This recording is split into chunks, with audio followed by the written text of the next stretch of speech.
ఓం శ్రీ సాయిరామ్. భగవాన్ శ్రీ సత్యసాయి బాబా వారు రచించిన రామకథ రసవాహిని. అరణ్యమునకు ప్రయాణము 12వ ప్రకరణము 33వ రోజు. సుమంత, నా రామచంద్రుడు ధీరుడు, వెనుకకు తిరుగడు. అతని సంకల్పమును ఎవ్వరూ ఆపలేరు. అతనిని ఆపుటకై చేయు ప్రయత్నములు వ్యర్థములైపోవుటయే కాక అతనిని శ్రమ పెట్టిన వారు మగుదుము. అందులో రాముడు సత్యసంధుడు.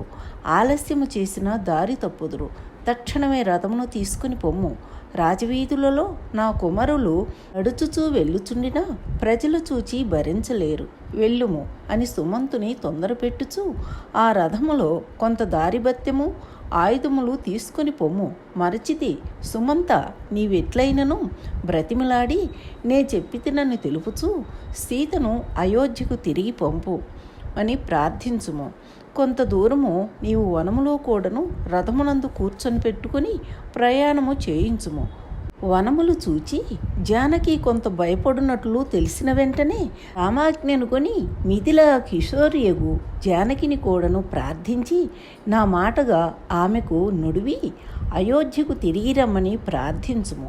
నీవు అయోధ్యలో ఉండుటకు అంగీకరించుకున్న మీ తండ్రి అయిన జనకుని వద్దకు పంపు ఏర్పాట్లు మహారాజు గావించునని కూడా నుడువుము అని దశరథుడు పదే పదే చెప్పుచుండెను. ఇంతలో మతి తప్పి పడి లేచి, సుమంత, ఇన్ని మాటలెందుకు? నా సీతారామ లక్ష్మణులను ముగ్గురిని తీసుకొని వచ్చి చూపించుము. అట్టి ప్రయత్నమునకు పూనుకొని నన్ను ఆనందపెట్టుము అని చాలా దీనుడై విలపించుచు రథమును త్వరగా తీసుకుని పొమ్ము. రథము వెళ్ళలేని ప్రదేశము వరకు వెళ్ళుము. బహుశా 3-4 దినములు రథములో ప్రయాణము సలపవచ్చు. ఆ తరువాత వారిని దింపి వారు కనుచూపు మేర వరకు వెళ్ళునంత వరకు ఉండి నీవు వారిల క్షేమ వార్తను గైకుని రమ్ము. వెళ్ళుము అని తొందరపెట్టెను. దశరథ మహారాజు ఆజ్ఞ గైకుని సుమంతుడు రాజునకు నమస్కరించి రథమును నడిపించుకొని నగర వీధులలో కాలినడకతో పయనించుచున్న సీతారామ లక్ష్మణులను కలుసుకొని రాజుగారి వచనములు రామునకు విన్నవించి వారిని రథముపై కూర్చుండబెట్టుకుని రాజవీధులలో నడిపించెను. సీతారామ లక్ష్మణులు రథమును అధిష్ఠించి ఇరుప్రక్కల కంటిదారలతో దుఃఖావేశములతో రోదనలు సలుపుచున్న ప్రజలను శాంతించుడని పలుకుచూ నమస్కరించుచు ప్రయాణమును సాగించిరి. రాజవీధులు దాటి అయోధ్య నగరమును వేడి కొంత దూరము వెళ్ళిరి. పురాజనులు వీధుల వెంట పరువులెత్తుచూ రథమునకు వెనుక దుమ్ము గగనమును క్రమ్మి దారి తెలియనట్లు నిండినను ఏదో తలుచుకొని రథమునకు వెనకాల వృద్ధులు, స్త్రీలు, యువకులు, బ్రాహ్మణులు రామా రామా మమ్మలను నీతో గొనిపొమ్ము అని విలపించుచూ పరువులు తీసిరి. రాజవీధులు నిర్జీవ ప్రదేశములయ్యను. అయోధ్య నిద్రించుచున్నదా అన్నట్లు నిశ్శబ్దముతో చీకటి గ్రమ్మెను. కొందరు ప్రయాణములు సలుపులేని స్త్రీలు, పురుషులు దారులలో స్తంభించి నిలచిరి. వీధులలో తలుపులు బిగించుకొని లోలోన కుములుచూ ఆహార పానీయములు మాని ఎక్కడి వారక్కడే నేలపై పడి దొర్లిరి. కొందరు శ్రీరాముడు మనసును మార్చుకొని రాత్రి చీకటైన తరువాత తిరిగి అయోధ్యకు వచ్చునేమో అని దారులు చూచిరి. ఇంతలో దశరథుడు ఒక రథమును అధిష్ఠించి రామా రామా సుమంత సుమంత, రథమును ఆపు, ఒక్క పరి నా ప్రేమమూర్తిని చూతును అని వీధులలో అరుచుచూ పరుగులు తీసెను. రామరథమునకు దశరథుని రథమునకు మధ్య పరువులెత్తి అలసి దారిలో గూడిన ప్రజలు రాముడే తిరిగి వచ్చుచున్నాడా అన్న ఆశ తలెత్తి చూచిరి. దారికి అడ్డు తగిలిరి. కాని దశరథుని రోదన విని వారును మరింత విలపించి రథమునకు చోటిచ్చి మహారాజా, త్వరగా వెళ్ళి మా రామచంద్రుని వెనుకకు తీసుకుని రండు, మా సంకల్పమును నెరవేర్చండి అని ప్రార్థించిరి. ఎటులో రామరథము అయోధ్య ఇసుక తిన్నెలపై వాయువేగముతో పరువులిడుచున్న దృశ్యమును చూచి దశరథుడు సుమంత సుమంత ఆపుము ఆపుము అని అరుచుచూ వెళ్ళెను.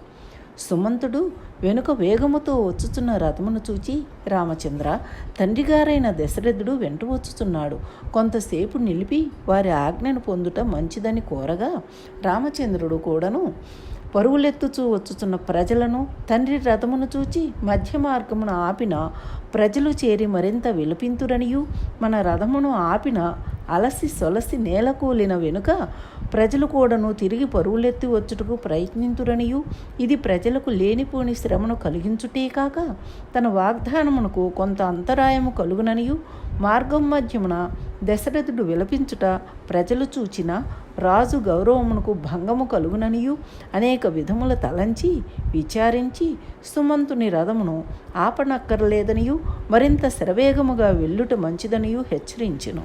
అందులకు సుమంతుడు చేతులు జోడించుకుని, రామా, నేను కూడా 4 దినములు మాత్రమే తమతో ఉండుటకు చక్రవర్తి అనుమతినిచ్చిరి. తరువాత నేను అయోధ్య చేరవలెను కదా.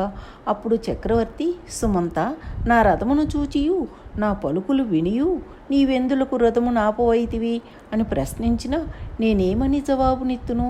పోని నన్ను కూడాను మీతో అరణ్యంలో ఉంచుకున్న నేనెంతయో ధన్యుడను. అటులైన రథమునాపక మీరు చెప్పినట్టులా వేగముగా పోనిత్తును. దీనికి తమ ఆజ్ఞను తెలుపుడు అని ప్రార్థించిన సుమంతుని ప్రార్థనను శ్రీరాముడు సరిగా యోచించి, సుమంత, రథమును తీసుకొని పొమ్మనియు వారిని అరణ్యమున వదిలి రమ్మనియు ఆజ్ఞాపించినది చక్రవర్తి. ఇప్పుడు రథమును నిలుపుమని విలపించుచూ వచ్చున్నది తండ్రి అయిన దశరథుడు. నీవు రాజాజ్ఞను వినవలనే కాని దశరథుని ఆజ్ఞను విననక్కర్లేదు. నీవు రాజునకు రాజ్యమునకు మంత్రివి కానీ ఒక వ్యక్తిగతమైన దశరథునకు మంత్రివి కాదు. వ్యక్తిగతంగా మా ఇరువురికి తండ్రి బిడ్డల వాత్సల్య సంబంధము చక్రవర్తి రీతిగా నీకు నాకు చక్రవర్తి కాన ఇరువురికి సమసంబంధమైన చక్రవర్తి స్థానము ప్రధానము. నీవు నీ కర్తవ్యమును నెరవేర్చుము. నా మాట వినలేదేమని దశరథులు ప్రశ్నించినా వినలేదని తెలుపుము, తప్పులేదు. రథమును ఆపక వేగముగా పోనిమ్మని తెలిపిన రాముని వచనామృతము సుమంతుడు ధర్మరసముగా క్రోలి ఆనందించి రథమును ముందునకు నడుపుచొచ్చును. రథము ఆగకుండుట చూచి దశరథుడు తన రథమును నిలిపి రోదన చేయుచు వెనుకకు మరలిపోయెను. ప్రజలు మాత్రము వారి దీక్షను విడువక కాయముల యొక్క అలజడులకు లొంగక ప్రాణములు వీడుటకైనను సిద్ధముగా ఉండిన కొందరు ఆయాసముచే శ్వాసలు తీయుచు అయోధ్యకు తిరిగిపోవుట కంటే రాముని అనుసరించుచు ప్రాణములు వీడుట మంచిదని తలంచి రథము పోయిన మార్గమున అలసి సొలసి ప్రయాణము సలుపుచూ వచ్చిరి. ప్రేమకు వసులై తనను వేడలేక వెంట వచ్చుచుండిన ప్రజలను శ్రీరాముడు చూచి చాలా విచారపడినాడు. రథమునాపి కరుణతో మృదుమధురమైన వాక్కులతో వారిని పలకరించి అనేక ధర్మములను ఉపదేశించి వారిని ఎటులైన అయోధ్యకు తిరిగిపోవుడని కోరెను. రామవియోగమును భరించలేమనియు రాముడు లేని అయోధ్యలో మేము క్షణకాలమైనను నిలువలేమనియు ఆ ప్రాణములను వీడుటకైనను మేము సంసిద్ధముగా ఉన్నామని పలువురు తెలిపిరి. యువకులైన మరికొందరు, రామ, ధర్మదేవత లేని పురము అరణ్యము కంటే ఘోరము. అట్లు భయంకర వనమున మేము ఉండలేము. నీవు నివసించు ఈ అరణ్యమే మాకు ఆనందపురము కాన మా శ్రమకై మీరేమాత్రము విచారించక మీ దీక్షను మీరు కొనసాగించుడు. మా దీక్షను మేము కొనసాగింతుము. పితృవాక్య పరిపాలన మీకెంత ప్రధానమని తలంతురో అటులనే మా హృదయవాసి అయిన ఆత్మారాముని ఆనతి మాకంత ప్రధానము ప్రమాణము కాన మేము నిలువుము, వెనుకకు మరలము, మరణమే మాకు శరణ్యము అని గొల్లున ఏడ్చుచున్న ప్రజలను చూచి వారి దీక్షావచనములు విని రామచంద్రుని హృదయము స్రవించెను. ఇత కంటిదారులు జలజల రాల్చెను. లక్ష్మణుడు ప్రజల అభిమానమును గుర్తించి ఇట్టి అభిమానము కైకకు లేకపోయిను కదా అని కండ్లెర్ర చేసుకుని మాట్లాడలేని స్థితిలో తల వంచి కూర్చునెను. శ్రీరాముడు ఎటులో వారికి నచ్చజెప్పి పంపుట మంచిదని తలంచి మరింత ప్రేమతో దయతో వారలను ఓదార్చి వారి అగ్నికార్యములకు ఈ విధమైన ప్రయాణము కొంత ఇబ్బంది కలిగించుననియు మీరు అయోధ్యకు వెళ్ళి యజ్ఞయాగాది క్రతువులు చేయుచుండిన కాలము అతి త్వరలో దాటిపోవుననియు మీరు చేయు క్రతువుల ఫలముగా నేను అరణ్యమున సుఖజీవనము చేసి ఆనందముగా అయోధ్యకు వచ్చి చేరుదుననియు ఎన్నియో విధముల తెలిపెను.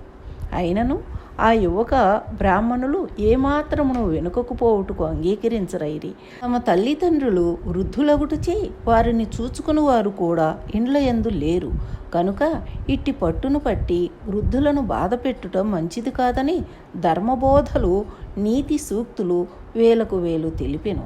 అందులకు బ్రాహ్మణ యువకులు, రామచంద్ర, మా తల్లిదండ్రులు శక్తిహీనులగుట చేత కొంత దూరము మాత్రమే వచ్చి రామవియోగమును భరించలేక దారిని అనుసరించలేక కుమిలిపోవుచున్నారు. మేము రామచంద్రుని అనుసరించలేకపోయినను మీరైనా అనుసరించి అతని అనుగ్రహమునకు పాత్రులు కండని మా తల్లిదండ్రులు ఆనతిని ఇచ్చియే పంపిరి కనుక తాము చెంతలేమను చింత లేదు. రామచంద్రుడు అయోధ్యలో లేకపోయేనే అను చింతయే వారలను అమితముగా బాధించుచున్నది కనుక మేము రాముని అనుసరించుట మా తల్లిదండ్రులకు ఆనందమే కానీ విచారము కాదు. వారిని ఆనంద పెట్టుటకైనను మమ్ములను మీతో కొనిపోమ్మని బ్రాహ్మణ యువకులు పాదములు పట్టి ప్రార్థించిరి. రాముని హృదయము కరిగిపోయినది. మారు మాట్లాడలేకపోయినాడు. ఏమి చెప్పుటకు తోచక తన త్యాగమునకు మించిన త్యాగమును అనుసరించుచున్నారని ఒకవైపున ఆనందము మరొక వైపున సిగ్గును అతనిలో కలిగెను. ఇంతలో చీకటి గ్రమ్మెను. ఇట్టి కటిక చీకటిలో అయోధ్యకు వెళ్ళుమనుట మంచిది కాదని తలంచి అలసిపోయిన వారలకు కొంత విశ్రాంతి నించుట మంచిదని తలంచి వారలను కందమూలాదులను భుజించి విశ్రమించుడని కోరెను. తమ రథమును ఆపి తమసా నదిలో స్నానము చేసి సంధ్యవార్చి తానును కొంత విశ్రాంతి తీసుకొనున్నట్టులా నటించెను. పగలంతయు పరువులెత్తిన ప్రజలు రామసన్నిధిలో విశ్రమించుట చేత వారల దేహములు గాఢమైన నిద్రలో మునిగెను. ఇది కనిపెట్టి తెల్లవారిన తిరిగి వారు రామును విడువరని తలంచి 2 జాముల రాత్రి గతించగానే రాముడు సుమంతుని లేపి రథము యొక్క జాడలు కనపడకుండా నిద్రించు వారికి ఎట్టి నిద్రాభంగము కానీయక రథమును నడుపుమని తెలిపెను. ఇంతకంటే వేరు ఉపాయము లేదని తలంచి సుమంతుడు కూడా రథమును యుక్తిగా అటూ ఇటూ త్రిప్పి తిరిగి అయోధ్య వైపునకు వెళ్ళునట్లా రథపు జాడలు చూపి గాఢమైన అడవిలో ప్రవేశించెను. అంత ప్రాతకాలమయ్యను.